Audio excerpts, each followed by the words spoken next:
अगर ये वीडियो तुम देख रहे हो, तुम्हारे हाथ में कॉफी का मग होना चाहिए या फिर बढ़िया चाय होनी चाहिए। लगना चाहिए कि तुम मेरे साथ पार्टिसिपेट करने के लिए बैठे हुए हो। और आज मैं तुम्हें सिखाऊंगा आईएससी के अंदर कैसे कंटेंट चेंज हो जाता है, इवन थ्योरी के अंदर। जो मैं पढ़ाऊंगा एग्जैक्टली मैंने शेयर्स में भी पढ़ा के रखा है सीबीएसई चैनल पे, लेकिन उसका कंटेंट बहुत डिफरेंट है। तो तुम्हारे नोट्स मेरे साथ बनते चलना चाहिए। लगना चाहिए कि तुम मेरे साथ मेहनत कर रहे हो। कोई दिक्कत नहीं है, बहुत कम लोग पढ़ेंगे शुरुआत में, लेकिन दिल से पढ़ेंगे। कुछ हो सके तो इन वीडियोस को अपने आईएससी के दोस्तों के साथ मैक्सिमम शेयर करना। जितने ज्यादा लोग लाइक करोगे, सपोर्ट करोगे, मेरे वीडियोस उतने फ्रीक्वेंटली आ पाएंगे। काइंड ऑफ कंपनीज जो आज अपन पढ़ने वाले हैं, जो नेक्स्ट टॉपिक तुम्हारे अंदर है थ्योरेटिकल पोर्शन में, शेयर्स के अंदर, कंपनी अकाउंट्स के अंदर, वो अपन पूरा कंपनीज एक्ट 2013 के तहत पढ़ेंगे कि आखिर इस एक्ट के अंदर क्लासिफिकेशन कैसे होता है। So companies registered under companies act 2013 can be classified as under, तीन तरह से क्लासिफाई कर सकते हो। नंबर 1 आ जाता है अनलिमिटेड कंपनी। अच्छा, मैं एक चीज और बता दूं कि अपन इसको डिटेल में पढ़ेंगे, अपन को हर एक को एक्सप्लेन भी करना पड़ेगा, बट पहले अपन लिख कर देख लेते हैं कि कौन कौन सी होती हैं। दूसरी होती है कंपनी लिमिटेड बाय गारंटी, और तीसरी जो होती है वो होती है कंपनी लिमिटेड बाय शेयर्स। मेरे साथ प्लीज नोट्स बनाते चलना है। मैं बार बार एक ही चीज कह रहा हूं, मुझे तुमसे नोट्स चाहिए एनी हाउ एनी वे। तो तीन तरह की अपनी कंपनी हो गई, company limited by guarantee, limited by shares, और पहला वाला अनलिमिटेड कंपनी जो कि इतना फैक्टर नहीं करता। मैं बताऊंगा आगे क्यों। क्योंकि अगर अनलिमिटेड कंपनी को मैं समझाना चालू करूं तो इसको समझाने के लिए भी मुझे एक एग्जांपल चाहिए। मान लेते हैं तुम्हारे बिजनेस के अंदर बहुत ज्यादा लॉसेस हो रहे हैं, रजिस्टर्ड कंपनी हो तुम, अंडर कंपनीज एक्ट 2013 तुमने अपने आप को officially as a company register करवा के रखा है, बट तुम एक अनलिमिटेड कंपनी हो। तो ऐसे केस में अगर लॉसेस होते भी हैं तो जो कंपनी के मेंबर्स हैं या कंपनी के शेयर होल्डर्स हैं, वो उन लॉसेस को कॉम्पनसेट कैसे करेंगे? क्योंकि लॉसेस के केस में क्या है, आपके बहुत सारे डेट्स होंगे या आपकी बहुत सारी लायबिलिटीज होंगी, वो कैसे पे आउट करोगे वो देखना पड़ेगा। अब क्योंकि लॉसेस हो रहे हैं, पैसा तो है नहीं ना, इनफ्लो ऑफ कैश तो खत्म हो गया। तो ऐसे केस में अगर इन मेंबर्स को ये लायबिलिटीज पे आउट करनी पड़े तो कैसे करेंगे? तो सबसे पहले क्या यूज होता है, कंपनी के एसेट्स उठाओ और कंपनी के एसेट्स बेचना चालू करो, दनादन बेचना चालू करो, ताकि जो लायबिलिटी है वो कम से कम हो सके, हम जितनी हो सकता है पे आउट कर दें। लेकिन अनलिमिटेड कंपनी के केस में यह चीज एक्सट्रीम हो जाती है। अगर कंपनी के एसेट्स कम पड़ जाते हैं, मान लेते हैं ये कंपनी के एसेट्स सफिशिएंट ही नहीं है, लायबिलिटीज बहुत ज्यादा है, डेट्स बहुत ज्यादा है, तो फिर क्या होगा, मेंबर्स के प्राइवेट एसेट्स यूज होंगे, यानी प्राइवेट प्रॉपर्टी यूज होगी, जो भी तुम बोलना चाहते हो, आइदर और सेम चीज है। कंपनी को मेंबर्स की प्राइवेट प्रॉपर्टी भी सेल करनी पड़ेगी क्योंकि आपने अनलिमिटेड कंपनी बना के रखी थी। सो ऐसे केस में जहां पे कंपनी के एसेट्स वहां पे सफिशिएंट नहीं होते हैं, मेंबर्स को अपनी प्राइवेट प्रॉपर्टी सेल आउट करके वो लायबिलिटीज और वो डेट्स को पे करना पड़ता है। ये दिक्कत है अनलिमिटेड कंपनी की। और फनी बात पता है क्या है, कंपनीज एक्ट 2013 हमारे भारत का अनलिमिटेड कंपनीज को बोलता है कि बना सकते हो आप इंडिया में, ग्रांट देता है, एक्सेस देता है कि आप बनाओ इंडिया के अंदर, बट फिर भी because the risk is too high, भयंकर रिस्क है भाई, समझ रहे हो, risk is too high, and that is the reason India के अंदर तुम्हें एक भी अनलिमिटेड कंपनी देखने को नहीं मिलेगी। हाँ, कंपनी लिमिटेड बाय गारंटी देखने को मिलेगी, कंपनी लिमिटेड बाय शेयर्स देखने को मिलेंगी, लेकिन अनलिमिटेड कंपनी नहीं देखने को मिलेगी। बिकॉज कौन इतना रिस्क लेना चाहेगा, वो भी कंपनी बनाने के बाद, कि एक वक्त ऐसा आ जाए कि तुम्हें अपनी प्राइवेट प्रॉपर्टी बेचनी पड़ जाए। ठीक है, आगे बढ़ते हैं। So company limited by guarantee क्या हुआ, यहां पे नाम समझ में आ रहा है ना, गारंटी देना, तो कुछ तो गारंटी दिया होगा। तो यहां पे मैं लिखता हूं, गारंटी टू पे out the liability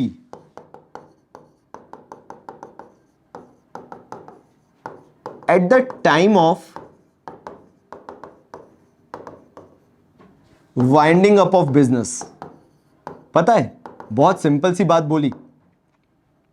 company limited by guarantee के अंदर बोला गया, ये एक ऐसी कंपनी फॉर्म हो रही है कि मान लेते हैं आगे चलकर बिजनेस को बंद करना है, कल से ऑपरेशन सीज कर दिए जाएंगे, यानी कल से बिजनेस के अंदर कोई भी प्रोडक्शन, कोई भी ऑपरेशन नहीं होगा, कल बिजनेस बंद होने वाला है।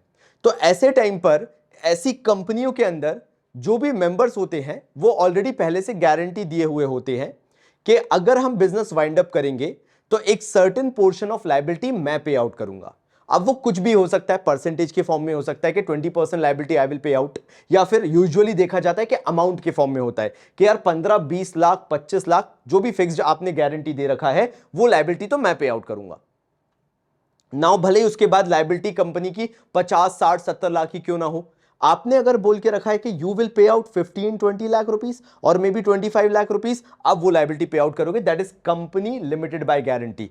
जो मेंबर्स होते हैं वो लायबिलिटी को पे आउट करने के लिए गारंटी दे देते हैं, बट एक्सक्लूसिवली किस टाइम पे? At the time of winding up of the business, business के बंद होते टाइम पे। इसको कंपनी लिमिटेड बाय गारंटी बोला जाता है। बट यूजुअली वो भी उतना देखने को नहीं मिलता। हमारे भारत में जो देखने को मिलता है वो होता है कंपनी लिमिटेड बाय शेयर्स, यानी बिजनेस के अंदर जो हिस्सा होल्ड किया जाता है वो। मैं इसको अगर बहुत सिंपल शब्दों में बताऊं तो ये लायबिलिटी जो होती है वो हिस्से की जो नॉमिनल फेस वैल्यू है उससे रिलेटेड होता है। खैर मैं लिख के बताऊंगा तो तुम्हें ज्यादा अच्छा लगेगा। इसको अगर अपन बहुत बहुत बेसिक लैंग्वेज में मैं समझाना चाहूं तो तुम क्या करते हो, तो कंपनी का एक हिस्सा खरीद लेते हो।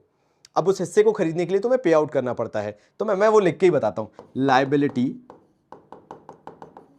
Limited up to the nominal face value of the share held by the member. समझाऊं इसको? कंपनी लिमिटेड बाय शेयर के अंदर क्या होगा, आपने बिजनेस का एक हिस्सा खरीद के रखा होगा।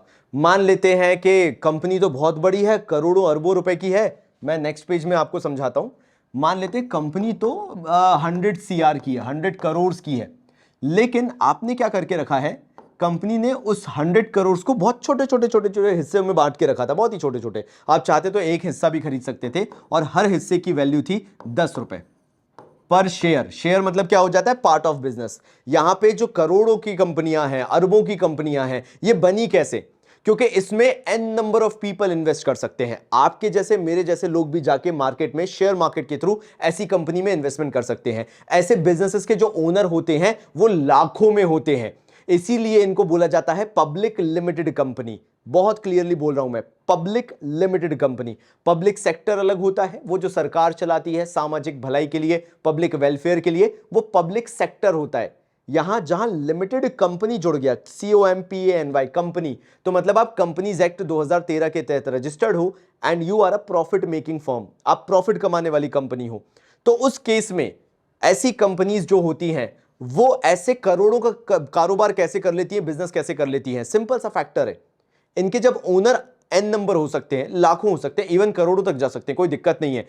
एप्पल ऐसी $1 ट्रिलियन कंपनी नहीं बनी है, उसमें बहुत सारे इन्वेस्टर्स हैं, लाखों में इन्वेस्टर्स हैं। तो अगर आपकी कंपनी एक्सपोज्ड है मार्केट में जहां पे कोई भी आके इन्वेस्टमेंट कर सकता है, तो आपके पास अनलिमिटेड फंडिंग है, अनलिमिटेड पैसा है, तभी तो पूरे वर्ल्ड में ये जो कंपनी वाला फॉर्म है, फॉर्म ऑफ बिजनेस, ये इतना पॉपुलर है। बिकॉज कोई इन्वेस्टमेंट कर सकता है, कोई भी। तो कंपनी की तो वैल्यूएशन बढ़नी है over the period of time. Because अगर कंपनी अच्छा प्रॉफिट कमा रही है, अगर कंपनी का आउटपुट अच्छा है, कंपनी का प्रोडक्शन अच्छा है, कंपनी की सेल्स अच्छी है, कंपनी का रेवेन्यू अच्छा है, प्रॉफिट अच्छा है, कंपनी की कॉस्ट बहुत लोअर है, कंपनी एनवायरमेंटल फ्रेंडली है, पब्लिक की नजरों में गुडविल बहुत अच्छी है, कौन लड़का या बंदा या लड़की ऐसे नहीं होगा या इन्वेस्टर ऐसा नहीं होगा जो उस कंपनी में पैसा लगाना चाहे? हर कोई अपना पैसा लगाना चाहेगा। तो कंपनी प्रॉफिट कमाएगी एक सर्टेन कैपिटल के साथ, फिर अपने बिजनेस को एक्सपैंड करेगी और कैपिटल पब्लिक से मंगवाएगी और लोग पैसा लगाएंगे और कंपनी बड़ी होगी, फिर और पैसा वो कंपनी मंगवाएगी। Like it's a circular flow, होता चला जाएगा, टाइम टू टाइम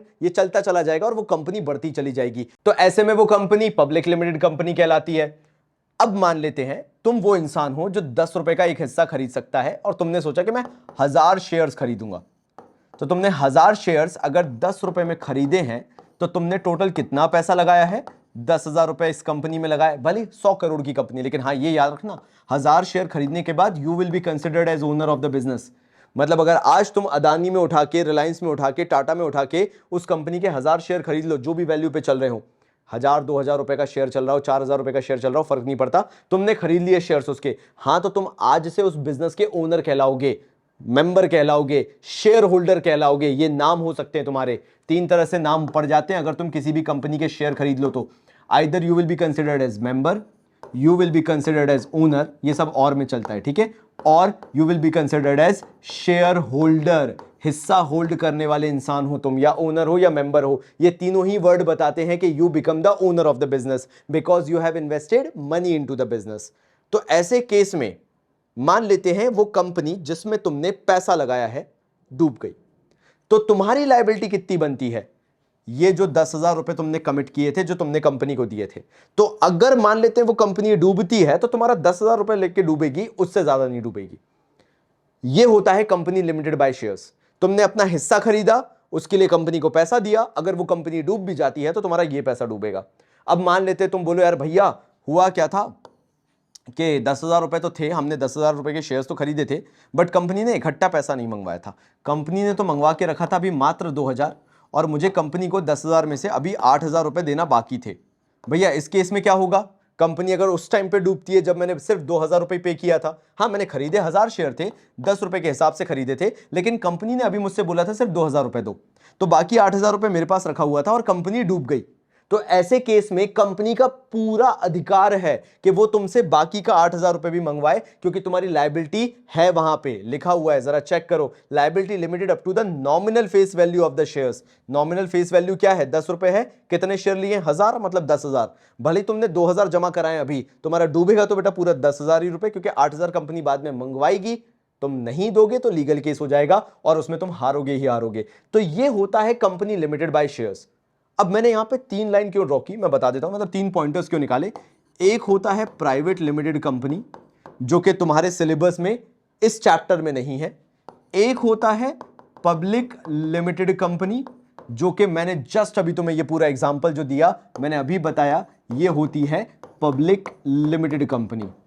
और तीसरा होता है 1 पर्सन कंपनी, ओपीसी, जो हमारे आज के टाइम पे छोटे दुकानदार हैं, जो बेचारे बहुत स्मॉल स्केल पे काम कर रहे हैं, जिनको तुमने शायद 11वीं क्लास में सोल प्रोप्राइटरशिप के नाम से पढ़ा होगा। अब सरकार इनमें बदलाव लेके आना चाहती है। सरकार चाहती है कि इनको भी कंपनी के फायदे मिले। सोल प्रोप्राइटर को, जिसके गुमाश्ता से काम होता है, उसको ना कंपनी में कन्वर्ट होने में बहुत मुश्किलें आती हैं, बिकॉज लीगैलिटी बहुत ज्यादा होती है। यहां पे क्या हो जाएगा, अगर आप 1 पर्सन कंपनी बना लो, से सोल प्रोप्राइटरशिप को कंपनी के अंडर ले आओ। 1 पर्सन कंपनी मतलब एक ही इंसान है जो कंपनी चला रहा है। अगर आपकी 1 पर्सन कंपनी खुल चुकी है तो बहुत इजी ट्रांजिशन होता है उसको प्राइवेट लिमिटेड बनाने में, जहां पे 2 से लेकर 200 तक हो सकते हैं लोग। और फिर प्राइवेट लिमिटेड से बड़ा आसान होता है पब्लिक लिमिटेड बनाने में, जहां पे आपके 200 से जितने ज्यादा हो सकते हैं उतना अच्छा। पब्लिक लिमिटेड में तो कोई लिमिटेड ही नहीं है कि कितने होंगे, कोई लिमिट ही नहीं है, माफी चाहूंगा, कि जितने चाहो तुम उसके अंदर उतने ओनर्स बना सकते हो। तो यही सरकार की पहल है कंपनीज एक्ट 2013 को इस तरह से फॉर्म करने की कि सोल प्रोप्राइटरशिप हट जाए, उसकी जगह 1 पर्सन कंपनी आ जाए। जितने भी 1 पर्सन कंपनी बनाए हुए लोग हैं उनको ट्रेस करना आसान हो जाएगा। इनका अगर बिजनेस बढ़ता है ये प्राइवेट लिमिटेड कंपनी बन जाए, और अगर प्राइवेट लिमिटेड कंपनी में 200 लोगों ने इन्वेस्टमेंट कर दिया है और ये कंपनी एक्सपोनेंशियली बढ़ रही है, इसका भयंकर प्रॉफिट हो रहा है और इसको चाहिए कि अब और लोग इसकी कंपनी में पैसा लगाएं, तो ये अपने आप को पब्लिक लिमिटेड कंपनी बना लेगी, जहां आम जनता एज एन इन्वेस्टर इस कंपनी में पैसा लगा सकती है, जैसा कि मैं अभी तुम्हें यहां पे ये एग्जांपल के अंदर बता रहा था। अब यहां पे मेरे को तुम्हें प्राइवेट और पब्लिक लिमिटेड कंपनी में डिफरेंस बताना पड़ेगा। क्यों? ताकि तुम क्लियर हो जाओ कि यार ये चैप्टर पब्लिक लिमिटेड कंपनी का है। 1 पर्सन कंपनी के बारे में भी थोड़ा सा एक्सप्लेनेशन देना है, लेकिन वो बात की बात है। अभी अपन मेन डिस्कस करेंगे प्राइवेट लिमिटेड कंपनी और पब्लिक लिमिटेड कंपनी के बीच में बेसिक डिफरेंस क्या है, सो दैट कभी कोई तुमसे पूछ ले तो एटलीस्ट ये डिफरेंस तो तुम्हें पता है। अच्छा, मैं बेसिक्स तुम्हें पहले क्लियर कर दूं। जो प्राइवेट लिमिटेड कंपनी है वो सेक्शन 2 सब सेक्शन 68 के अंदर फॉल होती है अंडर कंपनीज एक्ट 2013, और जो पब्लिक लिमिटेड कंपनी होती है वो सेक्शन 2 सब सेक्शन 71 के अंदर फॉल होता है अंडर कंपनीज एक्ट 2013। ये बेसिक क्लियर है। चलो अब बात करते हैं नंबर ऑफ मेंबर्स की। यहां पर मिनिमम 2 मेंबर्स होते हैं और मैक्सिमम 200 मेंबर्स हो सकते हैं। नाउ जब मैं वर्ड मेंबर्स की बात कर रहा हूं तो मैं ओनर्स की बात कर रहा हूं। मैंने पहले तुम्हें यहां पे याद करो, मैंने यहां पे बता दिया था आइदर यू कॉल मेंबर और यू कॉल ओनर और you call share holders, one and the same thing है, कोई डिफरेंस नहीं है। तो जब मैं यहां पे मेंबर कह रहा हूं, प्राइवेट में मिनिमम 2 और मैक्सिमम की लिमिट लग जाती है। And that is the reason public limited company का इतना क्रेज है, क्योंकि 200 लोग कितने ही पैसा लगाएंगे यार, सोच के देखो। बिजनेस एक लेवल तक ग्रो होकर रुक जाएगा, बिकॉज देयर इज फ्रिक्शन कि 200 लोग से ज्यादा पैसा नहीं लगा सकते, और इंडिविजुअल वेल्थ किसकी कितनी होती होगी। इसलिए पब्लिक लिमिटेड कंपनी को बड़ा प्रेज किया जाता है, क्योंकि उसमें मिनिमम तो है 7 कि भैया कम से कम पब्लिक लिमिटेड में 7 लोग होने चाहिए अगर आप रजिस्ट्रेशन ही किसी बिजनेस का एज अ पब्लिक लिमिटेड कराते हो। बट इसमें मैक्सिमम में नो लिमिट है, कितने भी हो सकते हैं, लाखों लोग भी हो सकते हैं, करोड़ों लोग भी हो सकते हैं, बिकॉज ये कंपनीज पब्लिक इन्वेस्टमेंट के लिए ओपन होती हैं, ये नहीं हो सकती। आगे बढ़ता हूं, मैं वो बताऊंगा ना। इन्विटेशन टू पब्लिक, क्या आम जनता से पैसा मंगवा सकते हो? बिल्कुल नहीं भाई, ये बिल्कुल नहीं हो सकता प्राइवेट लिमिटेड के अंदर। हाँ, ये हो सकता है, इसमें आप पब्लिक लिमिटेड में पब्लिक से जितना पैसा मंगवाना है मंगवाओ। एंड आपका ये सवाल भी होगा मुझसे कि क्या भैया पब्लिक इतनी आसानी से पैसा लगा देती है, ये जो पब्लिक लिमिटेड कंपनी होती है? एक्चुअली नहीं, हर एक चीज का एक तरीका होता है। इसलिए काफी कंपनीज क्या करती है, मैं बताता हूं। पहले प्राइवेट लिमिटेड कंपनी खुद को बनाते हैं, दे प्रूव देमसेल्फ कि वो उतना वर्थ इट काम कर रही है कि नहीं कर रही है, उनकी प्रॉफिटेबिलिटी है कि नहीं है, उनका रेवेन्यू उतना अच्छा है कि नहीं है, फ्यूचर ग्रोथ एक्सपेंशन प्लान्स जो है वो उतने अच्छे हैं या नहीं है। जब वो प्राइवेट लिमिटेड कंपनीज अच्छी ग्रो हो जाती हैं, दिख जाता है कि इसको बैकअप करने वाले इन्वेस्टर्स काफी अच्छे हैं, जो ये 200 लोग रहे हैं काफी शानदार रहे हैं, और अब अगर ये कंपनी पब्लिक लिमिटेड में उतर रही है तो ये काफी अच्छा काम करेगी। जैसे बर्गर किंग की बात कर लें अपन, पेटीएम तो खैर छोड़ ही दो, जोमैटो छोड़ ही दो, मतलब तुम समझ रहे हो ना कि बैक एंड बहुत अच्छा होना चाहिए, बहुत स्ट्रांग होना चाहिए, तब जाके ये पब्लिक कंपनी में कन्वर्ट होती है। अदरवाइज अगर ये होंगी भी ना, तो क्योंकि पब्लिक का उतना ज्यादा इनके ऊपर भरोसा नहीं होगा, तो पब्लिक पैसा इन्वेस्ट नहीं करेगी, क्योंकि किसी को भी अपना पैसा डुबाना नहीं है। तुम समझ रहे हो ना कि why will I invest in a company if I know I am going to lose that money. अगर मैं इन्वेस्टमेंट करूंगा तो मेरे दिमाग में होगा I need to grow my wealth, मुझे मेरा पैसा बढ़ाना है, डुबाना नहीं है। इसलिए बहुत सोच समझ के पैसा इन्वेस्ट करना जरूरी होता है। LIC का जैसे अभी हुआ, तो ये जब भी आते हैं पब्लिक इशू के लिए तो हमें सोच समझ के पैसा लगाना चाहिए। जैसे जिन लोगों ने बर्गर किंग में लगाया, काफी अच्छा उन्हें रिस्पांस मिला, बर्गर किंग का शेयर काफी बढ़ा। लेकिन जिनने पेटीएम में लगाया, जोमैटो में लगाया, सिर्फ हाइप सुन के, ब्रांडिंग से सब कुछ नहीं हो जाता, आपको फाइनेंसेस देखने पड़ते हैं। तभी प्राइवेट लिमिटेड में अगर बहुत सॉलिड फाउंडेशन है तो जाके पब्लिक लिमिटेड में जाओ, अदरवाइज मत जाओ एज अ कंपनी। तो प्राइवेट लिमिटेड को यह परमिशन नहीं है कि आप पब्लिक जा सकते हो, पैसा मांग सकते हो, लेकिन पब्लिक लिमिटेड कंपनी पब्लिक से पैसा मांग सकती है। नाउ ट्रांसफरेबिलिटी ऑफ शेयर्स, क्या प्राइवेट लिमिटेड कंपनी के अंदर अगर आज मुझे अपना हिस्सा किसी और को बेचना है, is it possible? Actually no, यहां पे वो पॉसिबिलिटी नहीं है, बट पब्लिक लिमिटेड कंपनी में बिल्कुल है। अब मैं क्या बोलना चाह रहा था कि मैं तुम्हें इसी में सब कुछ पढ़ा दूंगा। तो सेक्शन 2 सबसेक्शन 68 कहता है अ private limited company is a company जिसके अंदर उसका आर्टिकल ऑफ एसोसिएशन ये बोलता है कि number of members maximum limited है 200 तक, इन्विटेशन टू पब्लिक प्रोहिबिटेड है, और ट्रांसफर ऑफ शेयर्स प्रोहिबिटेड है, उसको हम प्राइवेट लिमिटेड कंपनी कहते हैं। कितना आसान हो गया ना पढ़ना, मैं एक बार फिर से बताता हूं। Private limited company according to section 2 subsection 68 of companies act 2013 defines a private limited company as जिसके आर्टिकल ऑफ एसोसिएशन वो है जो सारे नॉर्म्स लेट डाउन करके रखता है अबाउट अ कंपनी। वो आर्टिकल ऑफ एसोसिएशन कहता है कि नंबर ऑफ मेंबर मैक्सिमम 200 होंगे, prohibits invitation to public, public के पास नहीं जा सकते पैसा मांगने, एंड आप शेयर को ट्रांसफर नहीं कर सकते, वो प्राइवेट लिमिटेड कंपनी है। और वहीं पे public limited company is a company which is not a private limited company. कितना आसान हो गया याद करना, है ना? क्लियर है? पब्लिक लिमिटेड वो है जो प्राइवेट लिमिटेड कंपनी नहीं है। बहुत बढ़िया। चलो, preparation of article of association भैया यहां पे नेसेसरी है। ये अपना आर्टिकल ऑफ एसोसिएशन बनाएंगे जिसके अंदर उन्हें ये सारे क्लॉजेस रखने पड़ेंगे, अदरवाइज आपका प्राइवेट लिमिटेड कंपनी जो है वो चलेगा नहीं, मतलब फॉर्म नहीं हो सकता है, लीगली जरूरी हो जाता है। पब्लिक लिमिटेड कंपनी के अंदर क्या आर्टिकल की जरूरत है? आर्टिकल का मतलब है, मैं बात कर रहा हूं आर्टिकल ऑफ एसोसिएशन की। नाउ जिनको नहीं पता मैं बताता हूं आर्टिकल ऑफ एसोसिएशन क्या होता है। ये बेसिकली रूल्स गाइडलाइंस लिखी होती है कि कंपनी कैसे वर्क करेगा, उसका फाउंडेशन क्या होगा, क्या नॉर्म्स होंगे, क्या डिसिप्लिनरी रूल्स एक्शंस रेगुलेशंस होंगे, किस तरह से काम किया जाएगा, ऑफिस वर्किंग आवर्स क्या होगा, सारी चीजें आर्टिकल ऑफ एसोसिएशन के अंदर लिखा रहता है। पब्लिक लिमिटेड कंपनी को बोला गया कि नॉट नेसेसरी, अगर आप खुद का नहीं बनाना चाहते चलेगा, कोई दिक्कत नहीं है। आप क्या करो, टेबल F उठा लो शेड्यूल 1 का, मैं फिर से ही लिख देता हूं, आपको उठाना है टेबल एफ